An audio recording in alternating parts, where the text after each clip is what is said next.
Ganga versus मंगा। गर्भवती कुत्ता पार्ट 2। कुत्तों की महानता के बारे में जानकर सुजाता ने उस गर्भवती कुत्ते की अच्छी तरह से देखभाल की। एक दिन उस कुत्ते को खाना खिलाते हुए बोली, तुम अभी गर्भवती हो, इस तरह कुछ भी खा लेना तुम्हारी सेहत के लिए ठीक नहीं है। मैं तेरे लिए न्यूट्रिशन फूड ला रही हूँ, बस इसे ही खाना। ऐसा बोलते हुए वो उस कुत्ते को खाना खिलाई। ये देखकर कुत्ता बोला, बहुत बहुत शुक्रिया। मुझे से रास्ते के कुत्ते को घर लाकर इतना प्यार देकर देखभाल करने वाला कौन होता है भला। आप लोग सच में बहुत भले इंसान हो। ये सब तुम्हारे प्यार का नतीजा ही है। तुम अच्छी हो, इसीलिए हम भी तुम पर प्यार बरसा रहे हैं। ज्यादा सोचना बंद करो और खाना खाओ। ऐसा बोलकर सुजाता वहाँ से चली गई। उसके जाते ही कुत्ते ने अपना सारा खाना खा लिया। बस एक ही जगह बैठे रहना पड़ रहा है, थोड़ी देर इधर उधर घूम कर आती हूँ। ऐसा सोचकर वो कुत्ता बाहर निकला। वो कुत्ता सुजाता के घर के सामने ही इधर उधर घूमने लगा। वो इधर उधर घूम रही थी कि दो शैतान बच्चे वहाँ पहुँचे। उस कुत्ते को देखकर वो बोले, अरे कार्ती, उस कुत्ते को तो देख, ये इधर उधर ही घूम रहा है। कार्ती ने अपनी जेब में से कुछ बम निकाले और पंडू को दिखाने लगा। अरे यार, इन बम को अगर उस कुत्ते की पूंछ को बांध देंगे तो कैसा रहेगा? तब दो दो साउंड निकलेंगे यार, एक तो बम का, दूसरा उस कुत्ते का। चल चल, चुपचाप जाकर इन बम को उस कुत्ते के पूंछ पर बांध देते हैं। ऐसा सोचते हुए वो धीरे धीरे उस कुत्ते के पास पहुँचे और पंडू ने अपने जेब में से एक बिस्किट निकाला। कम ऑन डाली, कम आकर इस बिस्किट को खाओ। इस तरह से वो बुलाने लगा, लेकिन वो कुत्ता गया नहीं। ये देखकर कार्तिक बोला, अरे यार, ये कुत्ता है, छोटा सा कोई बच्चा नहीं कि बिस्किट या चॉकलेट दिखाने से तेरे पीछे पीछे आ जाए।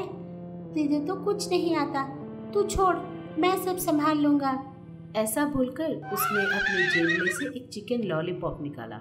ये देखकर पंडू बोला, अरे यार, तू चिकन लॉलीपॉप जेब में लेके घूम रहा है? हाँ यार, मैंने सोचा तुझे भूख लगेगी तो दे दूंगा, लेकिन अब इस तरह काम आया है ये पागल कहीं का। कुत्तों को हड्डियाँ और चिकन लॉलीपॉप्स बहुत पसंद होती हैं।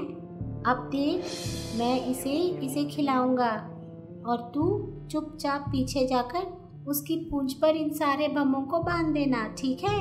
हाँ ठीक है।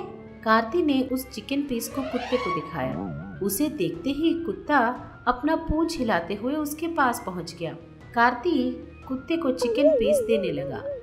कुत्ता जब चिकन पीस खाने लगा तो पंडू चुपचाप उसके पीछे जाकर उसकी पूंछ पर बम बांधने लगा। दोनों ने मिलकर बम जला दिए। वो सारे बम काफी धमाके के साथ फूटने लगे। बेचारा कुत्ता डर के मारे इधर उधर भागने लगा। ये देखकर सारे बच्चे हंसने लगे। कुत्ते के रोने और चिल्लाने की आवाज़ सुनकर सुजाता दौड़ते हुए बाहर आई। जब उसने कुत्ते को देखा, अरे अरे, ये सब क्या हो रहा है? कुत्ते पर किसने बम डाले? ऐसा बोलते हुए वो दौड़ते हुए आकर, रिस्क होने पर भी दौड़ते हुए जाकर उस कुत्ते की पूंछ से सारे बम निकालकर दूर फेंक दिए। वो सीधे जाकर पंडू और कार्ती के ऊपर गिर गए। अब वो लोग बचाओ बचाओ इस तरह चिल्लाते हुए चले गए। सुजाता ने घायल कुत्ते को अपने घर के अंदर लेकर आई। अंदर आकर बोली, तुझे बाहर जाने के लिए किसने कहा था? थोड़ी देर में तेरी जान ही चली जाती और साथ में तेरे पेट में पल रहे बच्चे भी मर जाते। तुझे सावधान रहना चाहिए ना। फिर कभी भी मुझे बिना बोले बाहर मत जाना, समझ गई? इस तरह बोलते हुए वो उन घावों पर हल्दी लगाने लगी। उस दिन से सुजाता जहाँ भी जाती उस कुत्ते को अपने साथ ही रखती थी। एक दिन सुजाता अपने पड़ोस के गांव के अपनी दोस्त विजया की बेटी के बर्थडे पार्टी पर गई। उसने अपने साथ इस कुत्ते को भी ले गई। सब लोग बड़े आश्चर्य से देखने लगे कि सुजाता अपने साथ एक कुत्ते को वहाँ लाई थी। अरे यार, शादी में जैसे बच्चों को अपने साथ ले जाते हैं, तो बर्थडे पार्टी में इस कुत्ते को अपने साथ ले आई। वो मेरे साथ ही रहेगी। तू जानती है वो मेरे लिए कितनी इम्पोर्टेंट है। मुझे क्या पता, तू ही बोल। मैं तुझे बताऊंगी ना तो भी तेरे समझ में नहीं आएगा। पार्टी के लिए टाइम हो रहा है, चल चल। इस तरह बोलकर वो विजया को लेकर अंदर चली गई। इधर सूरी एक बार चोरी करके इस कुत्ते के हाथों घायल होकर दूसरी बार जिस घर में ये कुत्ता था उसी घर में चोरी के लिए घुसकर फिर से पुलिस के हाथ पकड़ा गया।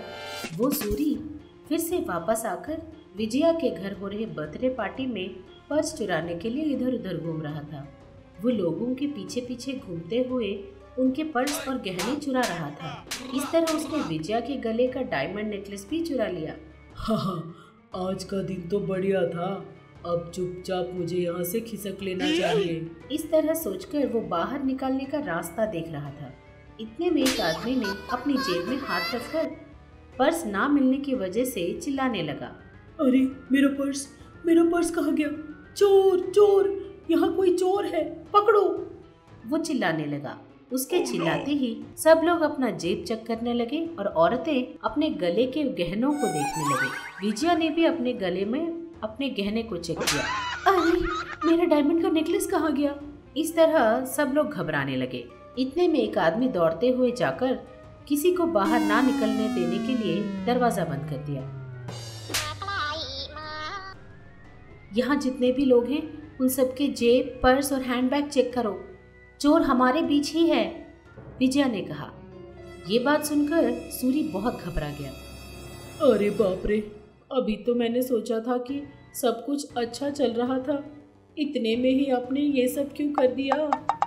ये पर्स और नेकलेस मुझे कहीं छुपा देना चाहिए, वरना ये लोग मुझे पकड़ लेंगे। ऐसा बोलकर उसने चारों तरफ देखा। उसे एक टेबल पर एक हैंडबैग दिखाई दिए। चुपचाप जाकर उसने उस हैंडबैग में सारे चोरी के सामान डाल दिए। हाँ, बच गया, अब मैं आराम से जा सकता हूँ, उसने सोचा। विजया एक एक करके सारे हैंडबैग चेक करते करते जिस बैग में सूरी ने चोरी का सामान डाला था उस बैग को भी चेक करने के लिए पहुंची। उस बैग में उसे सबके पर्स और नेकलेस दिखाई दिए। ये देखकर विजया दंग रह गई। मैंने पार्टी के लिए बुलाया तो तूने यहाँ चोरी की, चोर कहीं की। इस तरह वो सुजाता को डांटने लगी क्योंकि वो हैंडबैग सुजाता का था। मैं कुछ नहीं जानती, मैंने कोई चोरी नहीं की। अगर तूने चोरी नहीं की तो ये सारे सामान तेरे बैग में कहाँ से आए? मैं सच बोल रही हूँ, मुझे नहीं मालूम किसने ये सब मेरे बैग में डाला। मुझे कोई चोरी करने की जरूरत नहीं। इस तरह सुजाता दुखी हो रही थी। वहीं खड़े सब कुछ देख रहा कुत्ता जोर जोर से भौंकते हुए दूर खड़े सूरी के पास भागते हुए जाकर उसके पास खड़े होकर भौंकने लगती है। कुत्ते को देखते ही सूरी बोला, तू यहाँ भी आ गई? तू मुझे छोड़ेगी नहीं क्या? जा जा यहाँ से। इस तरह वो पत्थर से उस कुत्ते को मारने लगा कि इतने में वो कुत्ता एकाएक सूरी के ऊपर कूद गया। तब सूरी बोला, बचाओ बचाओ। इस तरह सूरी चिल्लाने लगा। उसके चिल्लाने की आवाज सुनकर आसपास के सारे लोग उसके पास आ गए। सूरी के लाख चिल्लाने पर भी कुत्ता उसे नहीं छोड़ रहा था। तब सूरी बोला, मुझे छोड़ दो, तेरे हाथ जोड़ता हूँ, मैं मानता हूँ कि मैंने ही गलती की है। तुरंत कुत्ते ने उसे छोड़ दिया और वहाँ उसके सामने ही खड़ी हो गई। माँ, मैंने ही ये सारी चोरियाँ की हैं। अपने आप को बचाने के लिए मैंने वो सारे गहने उस बैग में डाल दिए। मुझे ये भी नहीं पता कि वो बैग किसका था। इस तरह उसने अपनी सच्चाई कबूल की। तुरंत वहाँ के लोगों ने पुलिस बुलाई और सूरी को पुलिस के हवाले कर दिया। तब विजया सुजाता के पास गई और बोली, मुझे माफ कर दे, सच्चाई जाने बगैर मैंने तुझे चोर बोला। कोई बात नहीं, फिर कभी ऐसा मत करना। ऐसा बोलकर वो कुत्ते के पास जाकर उसे गले लगाते हुए बोलती है, बहुत बहुत शुक्रिया, आज तूने फिर से मेरी जान बचाई। इस तरह वो उससे गले लगा लेती है। हमें यकीन है कि इस एपिसोड ने भी आपको खूब हंसाया होगा, तो देर किस बात की, बजाओ घंटी और करो सब्सक्राइब। आप गंगा के फैन हो या मंगा के, ये जरूर बताना। ऐसे और मजेदार वीडियोस के लिए देखते रहिए चाचा टीवी।